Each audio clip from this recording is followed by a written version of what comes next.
Figuring this out. Office hours. Hey teacher, Evergreen, Gavilan Colleges, Santa Clara County, 2016. I don't know if there's any significance to that. So, oh, it's we don't need any education, any. Let's see here really quick. Hey, Google Plus, there we are.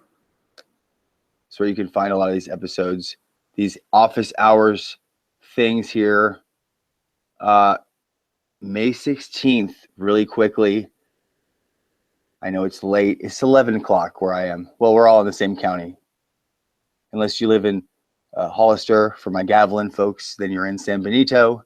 You know you're there because when you drive in, you see that picture of Ronald Reagan, the Gipper, with the cowboy hat on, because he was a farmer. Just kidding. He was actually a union president, the only union president to become president of the United States, because he was the head of the Screen Actors Guild. Yes, he was an actor of sorts. So quizzes, for those of you taking quizzes in my online classes, there was an issue today with the wording of questions. Make sure you read the question carefully. And if it looks like it's inaccurate, for example, if it's true, false, if it looks like it's inaccurate, this question, I believe, was in the textbook. Phoner says, here we go, that well over half, he says well over half, I believe it was, I can't remember if it was poverty or for a certain ethnic group or something, well over half, that's called an ellipses. And then in my question, it was true, false. I wrote nearly half. Very different, right? Very different. If Phoner says well over half, that could be 60%, 58%.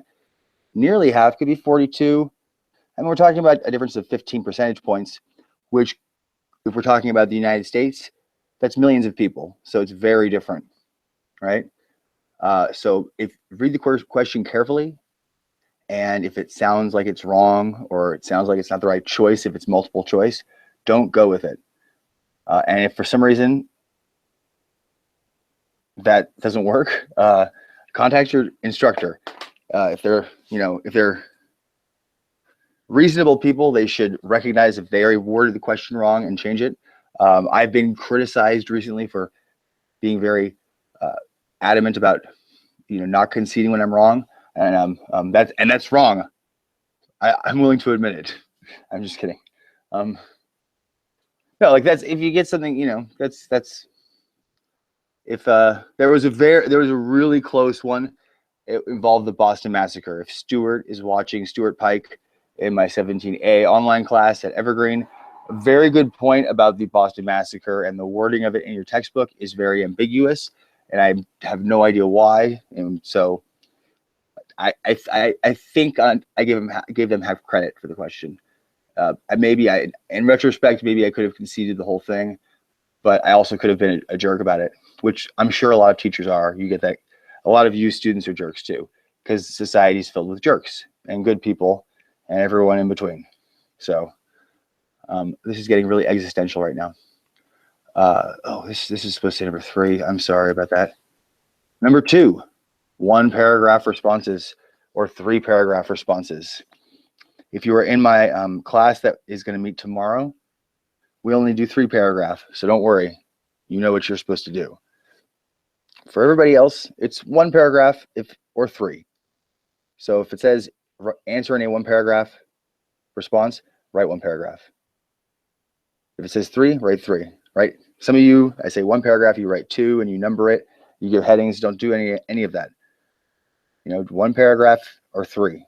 Obviously, we're near the end of the semester. These top 2 here, right here, 1 and 2. These are more life lessons. Student career. Your career as students, right?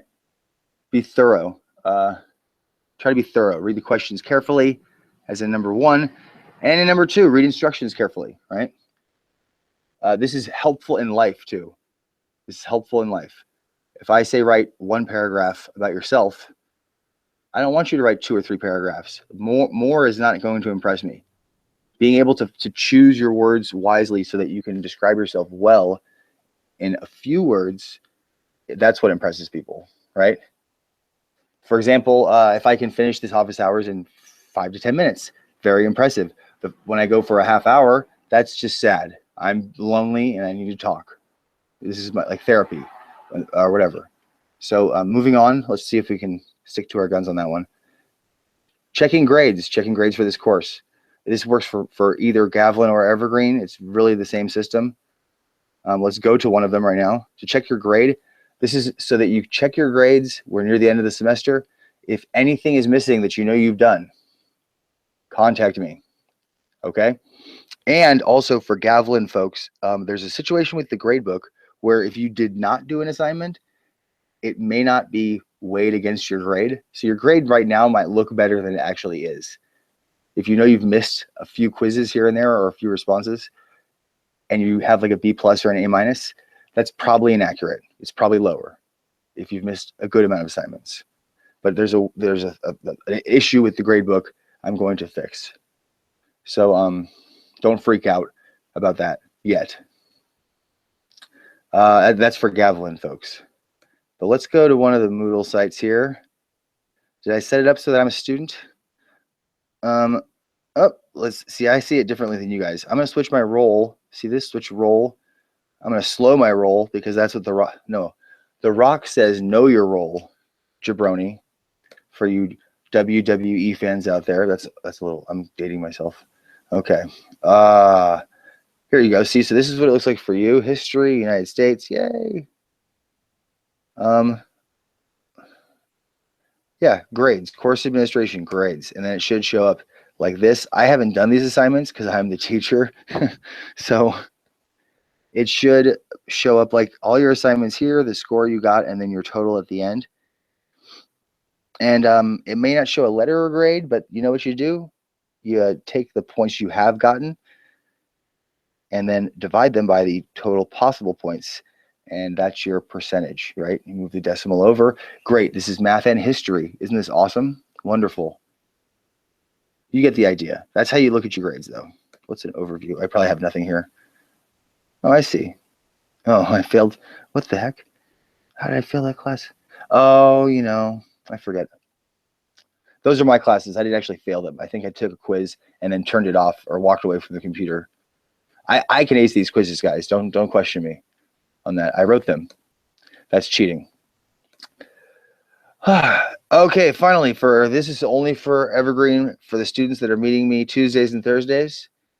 17A, section 204. If it's not you, you can stick around. I have a great, awesome YouTube video that you can check out in about a minute if you wait, maybe 30 seconds. Class participation. Why did I say 10B? Hey, so you know what? This is the video right here. We did an issue of we discussed the issue of profiling of sort of. We discussed it was during the discussion on slavery, the apparent, some might say, profiling of African American men and how there's a history behind that. It goes back centuries. You know, we're not just an anomaly. We're not in a vacuum. We are the product of our environment. So we shared videos that we found on YouTube on profiling or stereotypes. This is one on Asian. It's on Asian Americans. It's basically reversing where Asian American youths, young people are asking white youths certain questions that you would consider insulting, right? But it's based on questions that you would ask an Asian person as far as the stereotype goes. I'm going to get in trouble right now because I'm going to say something silly, but you get my point. It's hard to explain. Just watch this, and I'll leave you with this, and contact me for anything ever. Tennessee. No, where are you really from?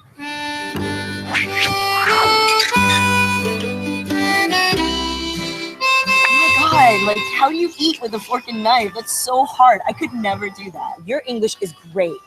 Were you adopted? So how come you only hang out with other white people? You must be really bad at math. Come on, guys. Don't you have trouble telling white people apart? Like, I can't tell you guys apart. Hey, look at me. I'm white. Sorry. You're so unlucky you're white because your people are just naturally fat. Do you have a normal name too, or just your white name? Are your parents like super white? Hey, do you watch How I Met Your Mother? I'm so into white culture. I love white accents.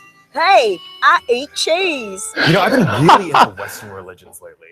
Like, I love how they're so angry and uptight. Okay, I'm leaving you there, but I gotta say, yes, don't say one thing about someone's culture and then how you love it. You know, don't say, "Hey, I love Nickelback. I'm so into white people," or "Hey, I voted for Obama, so obviously that's cool, right? We're in. Can I drop an N bomb here and there?" Anyways, okay, that's it. That's it. We're gonna close this one out. Where's my There we go. No, not that. That's slides for a different class. Good stuff. I'm finding it here, guys. Give me some space. Signing off. Office hours. See you Thursday. I will post another one. Hopefully, we're all here. Bottled water, canned goods, and strike anywhere matches. Let's do it.